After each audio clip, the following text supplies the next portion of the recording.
আপনারা জানেন যে বিগত ১৬ বছরে একটি ফ্যাসিস্ট সরকারের কারণে বাংলাদেশের যে সরকারের সবচেয়ে গুরুত্বপূর্ণ যে অর্গানটি আমাদের বিচার বিভাগ, সেই বিচার বিভাগের উপরে একটি অনাস্থা তৈরি হয়েছিল এবং এটা এতটাই চরম পর্যায়ে গিয়েছিল যে এটি একটি প্রহসনের জায়গায় চলে গিয়েছিল। আমরা বিশ্বাস করি একটি দেশকে যদি সামনের দিকে এগিয়ে নিয়ে যেতে চাই তাহলে সবচেয়ে বড় আস্থার জায়গা হওয়া উচিত আমাদের এই বিচার বিভাগটি।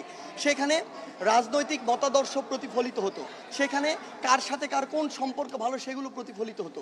সেই জায়গা থেকে যে সত্য এবং ন্যায়ের যে পথ, যেটি আমরা বিচার বিভাগ থেকে প্রত্যাশা করি, সেটি ছিল না।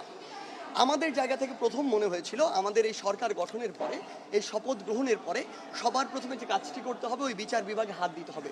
এজন্য আমরা আমাদের জায়গা থেকে প্রধান বিচারপতি হিসেবে এমন একজনকে নিয়ে কথা বলেছি আমরা বিশ্বাস করি যার গ্রহণযোগ্যতা এই মুহূর্তে পুরো বাংলাদেশে সবচেয়ে বেশি, এবং শুধু বাংলাদেশ নয় পৃথিবীব্যাপী যার একটি সুনাম রয়েছে।